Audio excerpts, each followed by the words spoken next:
First, there were the leaked DMs between me and this girl that I met in London. And okay, I admit, I have been talking to her recently.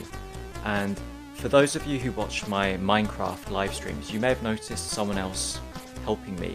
And that person playing with me in Minecraft was the girl from London that I met up when I was back in England by myself. And we were talking to each other, we were keeping in contact. And somehow, I still don't understand how this happened, but my wife found out about it and pictures of our DMs got leaked to my wife. And then the second thing that happened was when I was meeting Sam, somehow my wife got access into my iPad and found some videos, and she basically saw all of my DMs. So if you're a girl and you've DM'd me in the past, my wife has seen those DMs. Now, even though those two things were pretty bad, I was still feeling fairly confident that my wife would forgive me. But then there was a third thing, the Swedish girl. And I think the Swedish girl incident was kind of like the final nail in the coffin. Someone found me outside and took a picture of me and this girl.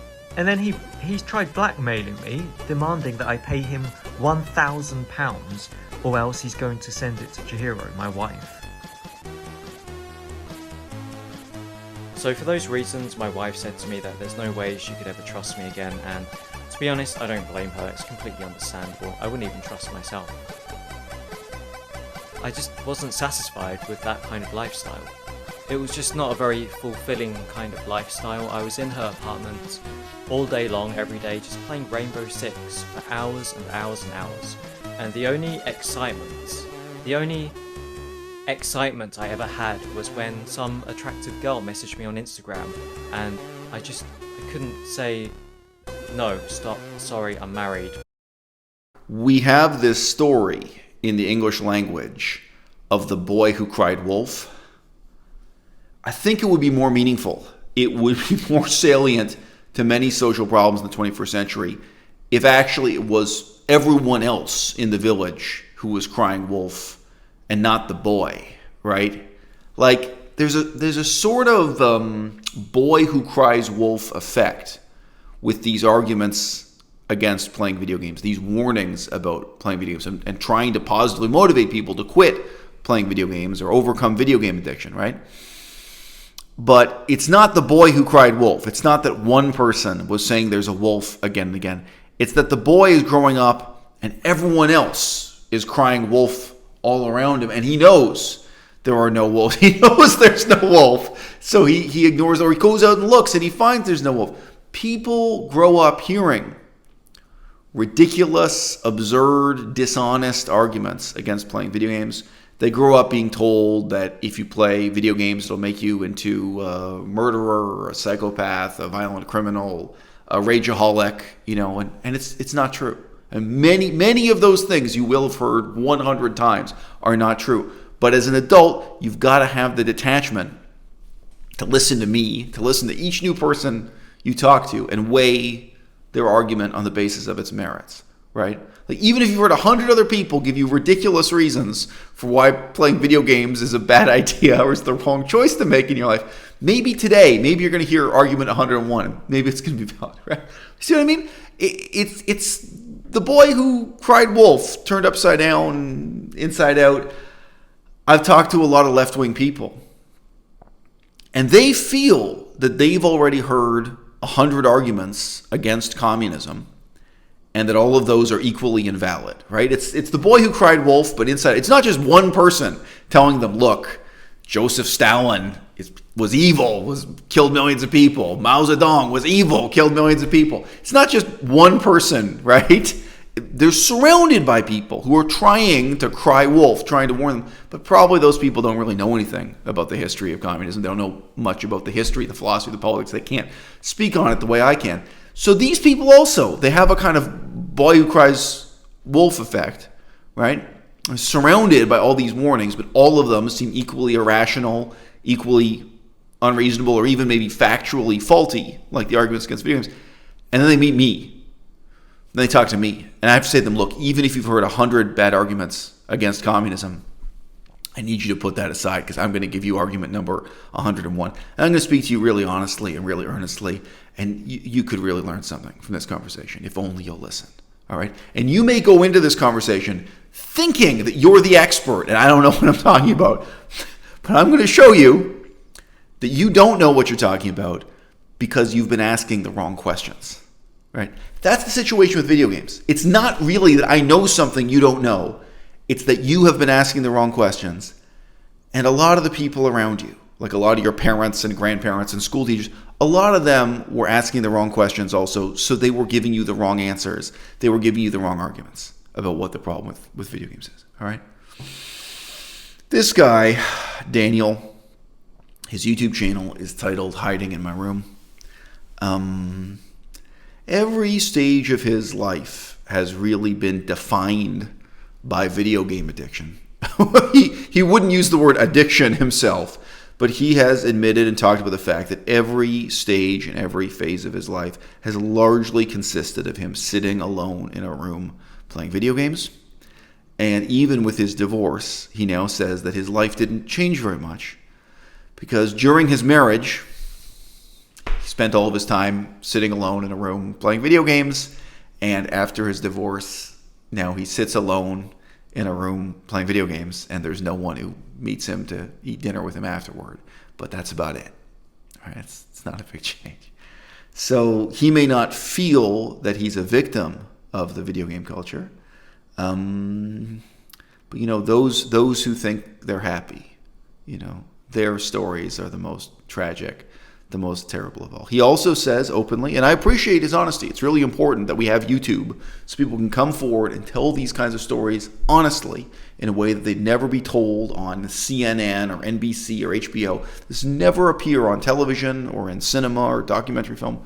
All right, I genuinely appreciate that he has the honesty to say this. He talks about the total lack of motivation he has in his life for anything other than playing video games, including improving his ability in Japanese. And he was married to a Japanese woman. She doesn't speak English.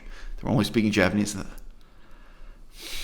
And I realize he doesn't quite connect the dots, between the video game addiction and the lack of motivation. But I want to start with first principles. I want to start with the most fundamental, most profound problem here, right? Playing video games trains us from a very early age to think that life is about enjoyment and happiness. That the purpose of life and living is just to amuse yourself, is just to be happy. And thus video games are justified and vindicated from our earliest childhood forward as being the thing that will most efficiently make you happy. Right? It's very, very difficult to justify climbing a mountain in terms of happiness or entertainment value compared to sitting on your couch and playing a video game. And by the way, I'm not here endorsing climbing mountains. You know what? When you really think about it, maybe climbing a mountain is a waste of time. Sitting on your couch playing video games, a waste of time also. But I'm not suggesting this is some simple positive comparison. No, my point is, if life for you is about happiness, is about enjoyment, is about self-indulgence, then nothing else seems to make sense, right? What are you alive for? Just to entertain yourself? Just to amuse yourself to death? Now, there's a difference between me and Daniel here. Daniel perceives himself as lacking willpower. Daniel perceives himself as lacking motivation. And I think he's wrong on both counts. I think he has a lot of willpower. I think he has a lot of motivation. And that shows even when he's doing bad or terrible things, right? He's working hard at all of these things he is doing. Objectively, playing a video game is work. It's completely counterproductive work, but still, it's work, right? All the energy and effort he put into cheating on his wife, it's hard work. All the energy and effort he puts into YouTube, and he has an OnlyFans and all this stuff, and he travels the world. He's working hard. He's working hard at a life of totally meaningless self-indulgence, right? He's working hard just to make himself happy, and also, by the same token, he's working hard just to make himself miserable. He's working hard just to sit there and complain that he's been sitting alone in a room doing nothing but playing video games all day, right? I get both sides of it because it's a very hollow, very shallow sort of happiness, right? But I mean, video games condition us to accept this most fundamental, most simple, and it's a premise that's so hard to escape. It's so hard to struggle your way out of because you don't even perceive it as being something you believe in once you've accepted it. They condition us to accept that the meaning of life is happiness, is entertainment, is self-indulgence, okay? If you were born and raised Catholic, at least you have an idea of Catholicism as an institution, as a tradition. That's not who you are, right? It's not just how you perceive the world implicitly. And it's conceivable to you that you could stop going to the Catholic Church and you could go to some other church, or you could stop going to the Catholic Church so you can stay at home and play video games. Like there's an awareness of an option there. There's an awareness of a choice you can make, right? Of a change you could make in your own life. Right? But being conditioned by video games in this way creates the perception that the meaning of life is your own happiness, is your own entertainment, is your own self-indulgence, and you can't see it as something separate from yourself. You can't feel it as something separate from reality. It's not a church you ever go to. It's a church you never leave. I just didn't have the willpower to say, no, sorry, I'm a loyal, devoted husband. Please don't message me again. I didn't have the strength to do that, and my wife found out about it. And, well, this is the result. Life is not about toys. Life is not about playing with toys. Life is not about sports. It's not about watching sports. It's not about playing sports.